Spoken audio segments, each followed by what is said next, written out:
It's Tomo with OSG, and we are here to talk about the new RuneWars miniatures game, which went up for sale on stores only a few days ago. This is by Fantasy Flight Games. It is a miniatures game. I've had a few chances to break everything apart, get everything put together, and as well as get in a couple of games with some friends. The RuneWars game itself comes enough with 2 people to play 100-point skirmish matches.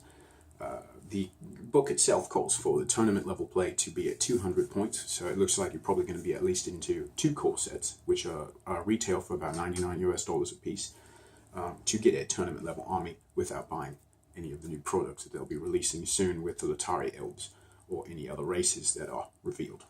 Now, I'd like to get into what came in the box. To start off with, my favorite part of the booklet comes with 3.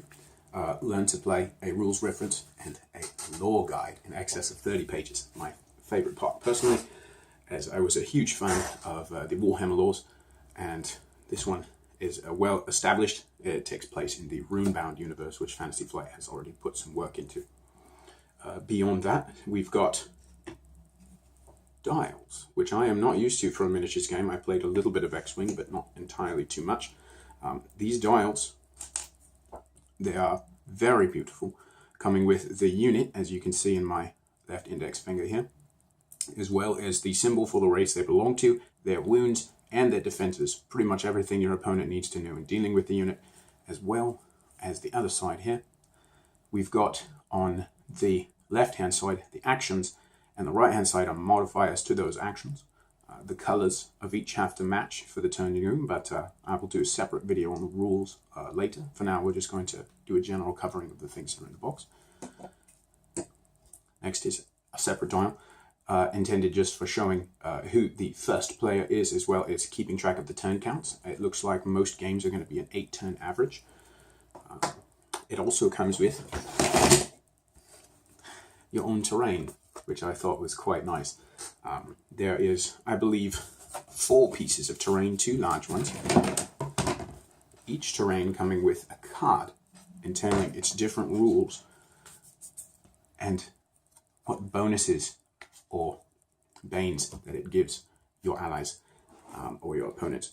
There's also several cards here. We've got this wonderful little art on the back of the morale decks. These are used for morale tests and have differing costs for each match. You can see the different numbers of circles at the top, swirls, I suppose, denote the cost of that action within the morale test. On here, we've got more beautifully done cards. These are your upgrade cards, and depending on the image that's on the back, denotes what slot it fits in. Very, very reminiscent of X-Wing. I rather enjoyed that. As well, we've got our unit cards, of course. It's not going to let me pick it up. These are the cards for the unit. It's got your point cost, what upgrades it can take, how many different trays can be allocated. This is a character card, so he's by himself with a single tray, though he does have an upgrade ability to be put inside of a unit to give it certain buffs. Both HQs have that. We've also got deployment cards, differing for each match. We used the skirmish deployment for each of our games, which was very simple. 3 range on each side, all the way across the map. We played on a 3x3 map. Here we've got objective cards, differing in points and in objectives for each player in the game. The point values are located at the top of the card. In the skirmish matches, you will round down your point values by half. In addition to that, we've got the trays, which is another one of my favorite parts. They put a lot of love into these.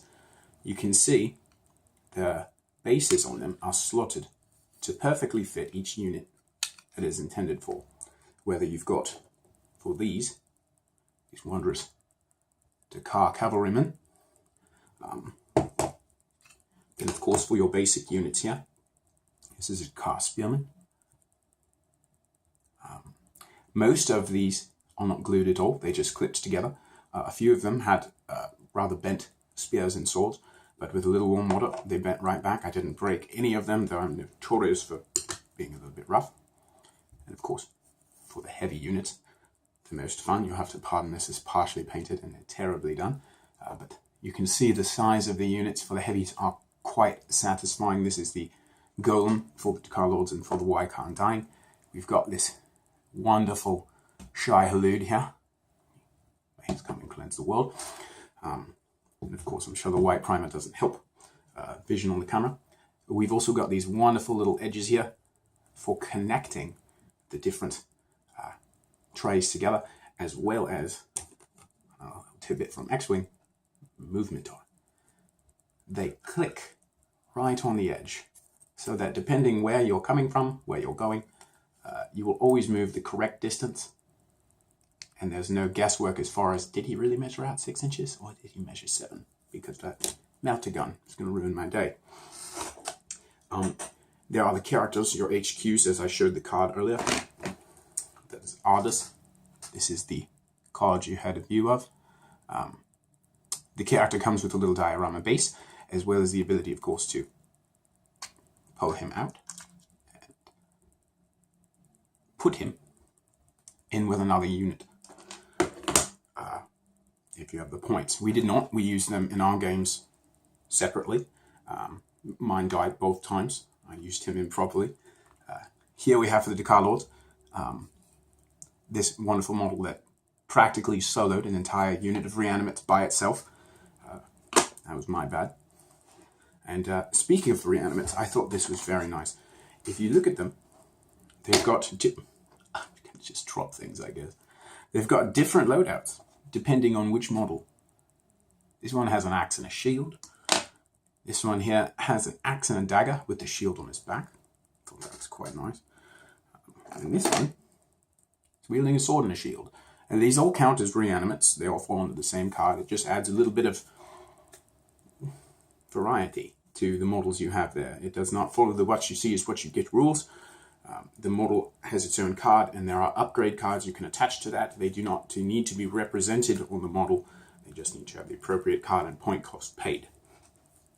Moving on. Here's our range ruler.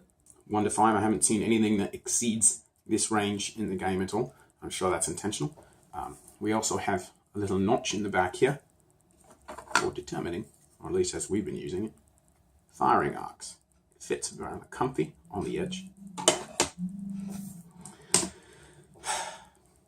After that, there's not a whole lot. There's many tokens that come with it, including these inspiration tokens. This is a blight token, which you will use excessively if you are playing the Undying. Stuns and immobilized tokens here. It comes with about 5 of each. These tokens here, I thought were neat. They are for identifying your deployment area.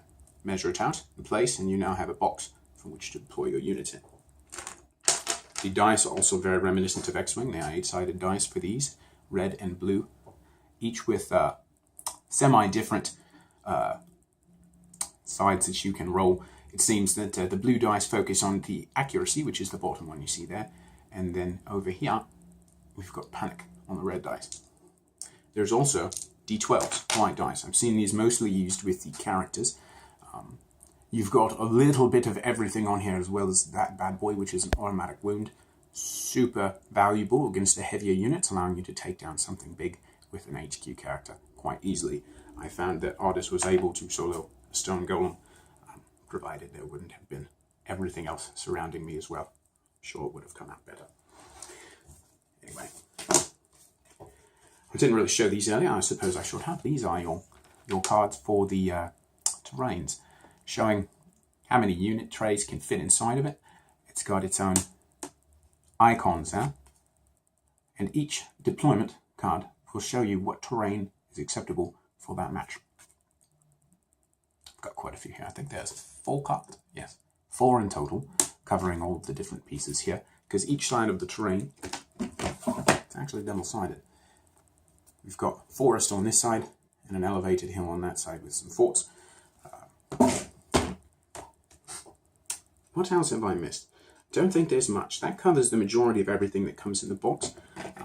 There are some models that are not quite finished yet. As you can see, I've got many little shields that still require a little bit of glue. They clip on nicely, but with a little bit of rattling around, they don't stay together very well. It takes just a small amount of super glue. Most of the models are entirely put together.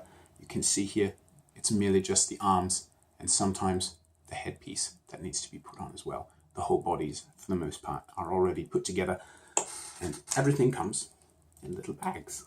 I thought that was neat too. I'm used to having to clip everything out of sprues and make a gigantic mess, and then having to clean off all of the cut marks. Not so with this. There was very little flashing on any of the models. Everything looked great. I was very happy with the detail they provided, especially when you look at things like this carrion lancer here. The mouth, of course, the white's just terrible. And the mouth holds a lot of detail, drool and teeth and folds within the skin of the creature, as well as great detail on the little edges of the armor and little pieces that the characters have on them. All in all, the games were fairly short, 20 minutes or so, once we got kind of the way of things. It was a lot of fun.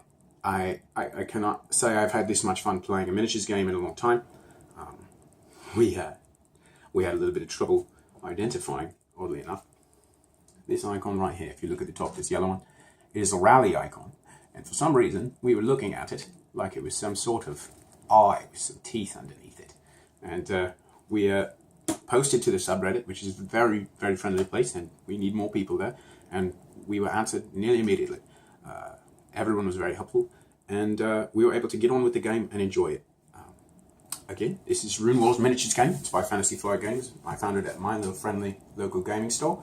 $99 US, comes with enough to play 100 points of both Dakar and Waikar. If you want to get into the tournament scene, if you know a local gaming shop that's hosting something near you, you'll want to pick up another one of these bad boys to even you out to about 200 points. But if you're like me, you can keep the side that you wish and hark the Dakar Lords to someone else to fund your next set of Waikar the Undying. Again, this is Tomo with OSG. I hope you enjoyed the video, and have a good day, my friends.